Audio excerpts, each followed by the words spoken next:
Class 12th का NCERT solution जिसमें amines की बैक एक्सरसाइज का क्वेश्चन नंबर 9th जो है वो हम लोग टेकअप करने वाले। काफी इंपॉर्टेंट रिएक्शंस जो है वो हम लोगों के पास ये सारी की सारी होने वाली है। अब पहली रिएक्शन हम लोग जो है वो टेकअप करते हैं।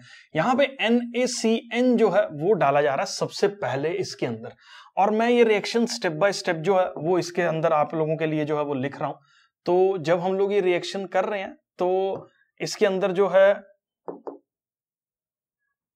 इसके अंदर जब हम ये रिएक्शन कर रहे हैं तो हमारे पास जो है वो क्या फॉर्म हो रहा है, CH3 CH2 और यहां पे I जो है वो लगा हुआ है, I लगा हुआ है, NaCN डाला तो यहां पे सब्स्टिट्यूशन रिएक्शन जो है वो देखने को मिलेगा। और सब्स्टिट्यूशन रिएक्शन जब होगा वो इस I का रिप्लेसमेंट करेगा किसके साथ, यहां पे देखो क्या बना, CH3 CH2 बना, I यहां से हटेगा और यहां पे क्या लगेगा, CN जो है वो यहां पे लगेगा। तो ये सबसे पहला स्टेप हमारे पास A जो है वो फॉर्म हो गया। उसके बाद पार्शियल हाइड्रोलिसिस, और ये जो है वो हम लोग कर रहे हैं इसके अंदर। तो पार्शियल हाइड्रोलिसिस कभी भी हम लोग जो है वो नाइट्राइल ग्रुप का करते हैं। मतलब आप एक चीज याद रखो, CN ग्रुप का अगर आप हाइड्रोलिसिस करोगे पार्शियल तो वो मेरे पास जो है वो किसके अंदर चेंज होगा, एमाइड के अंदर चेंज होगा।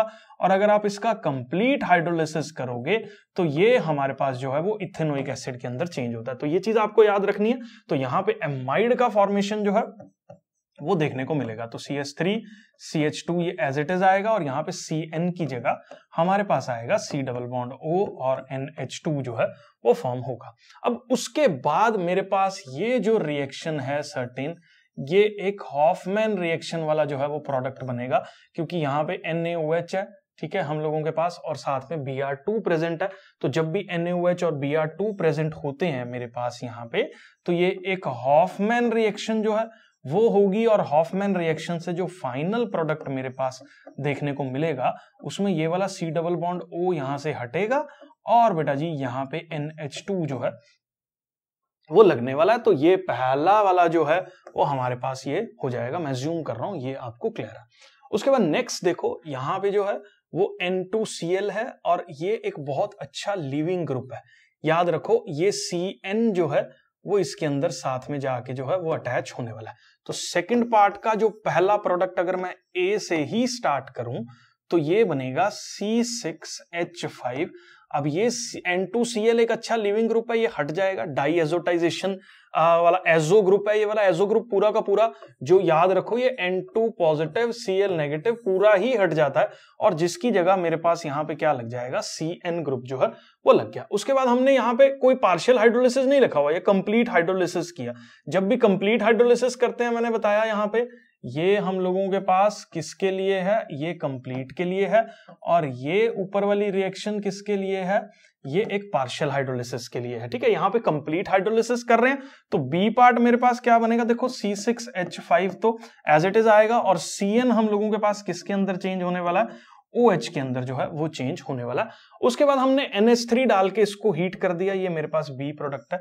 और जब भी कभी हम लोग जो है वो अमोनिया डाल के हीट करते हैं एक्सेस के अंदर तो ये OH ग्रुप यहां से हटता है, इसकी जगह जो है वो मेरे पास क्या ले लेगा, एमाइड ग्रुप जो है C डबल बॉन्ड O, और साथ में यहाँ पे NH2 का फॉर्मेशन होगा जो कि OH हटेगा और NH2 हम लोगों के पास यहाँ पे जुड़ जाएगा। ठीक है, तो ये प्रोडक्ट का फॉर्मेशन हम लोगों के पास यहाँ पे होने वाला है। मैं ज्यूम कर रहा हूं, ये वाला पार्ट भी आपको क्लियर है। पार्ट नंबर 3 की अगर मैं बात करूं तो पार्ट नंबर 3 में देखो क्या हो रहा है, Br है और यहाँ पे हमने जो है ये कौन से वाला रिएजेंट डाला है, ये KCN जो है वो डाला है। सबसे पहले सब्स्टिट्यूशन रिएक्शन करेगा, Br यहां से हटेगा, उसकी जगह CN ग्रुप जो है वो लगेगा। तो यहाँ पे पहला प्रोडक्ट हम लोग यहाँ बना देते हैं, CH3 CH2 है ही है, Br हट रहा है, CN लग रहा है, तो ये लग गया, Br हट गया, CN जो है वो लग गया। उसके बाद यहां पे मैंने क्या डाला, LiAlH4 डाला, रिड्यूसिंग एजेंट है बहुत बढ़िया वाला। ठीक है, तो ये LiAlH4 क्या करता है, नाइट्राइल ग्रुप को, मतलब कभी भी हमारे पास ये हो और साथ में जो है वो हम लोग इस्तेमाल कर रहे हैं LiAlH4, तो ये सबको हाइड्रोजन दे देता है, मतलब एमाइड के अंदर, सॉरी एमीन के अंदर जो है वो चेंज कर देता है। बस ये कार्बन बढ़ जाएगा इसके अंदर, तो ये क्या रहेगा, CH3 CH2 तो ऑलरेडी था ही, इस वाले कार्बन पे भी CH2 जो है वो जुड़ जाएंगे, और साथ में मेरे जो है वो NH2 जुड़ जाएगा, और यहां पे मेरे पास जो है वो ये फॉर्म हो जाएगा।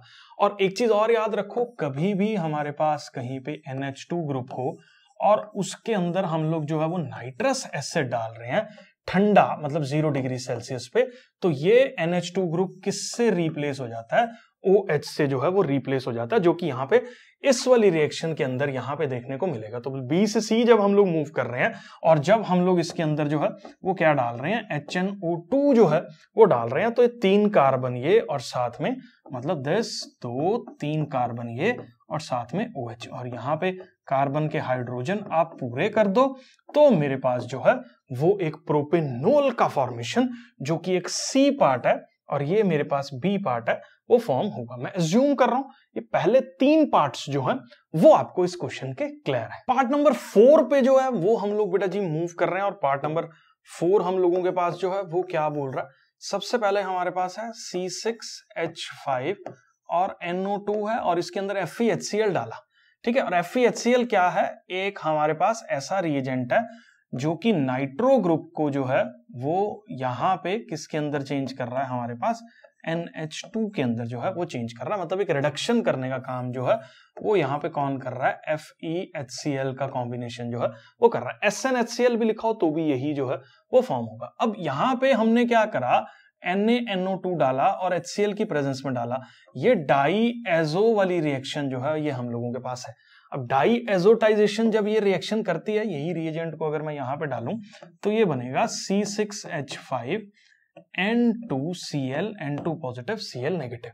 और इसके अंदर अगर मैं वाटर डाल दूं तो मैंने आपको बहुत बार बता दिया कि ये जो एक बहुत अच्छा लिविंग ग्रुप है, ये हट जाएगा यहां से और मेरे पास जो है वो एक फिनोल का फॉर्मेशन यहाँ पे हो जाएगा, ठीक है। तो पहला स्टेप FeHCl डाला यहाँ पे तो NH2 फॉर्म हो रहा है, फिर हमने डाई एजोटाइजेशन रिएक्शन करी तो N2Cl जो है वो बन रहा है, फिर उसके अंदर वाटर जो है वो डाल दिया तो मेरे पास फाइनली जो प्रोडक्ट है वो फिनोल का फॉर्मेशन जो है वो हो गया। अब हम लोग जो है वो 5th पार्ट टेकअप कर रहे हैं।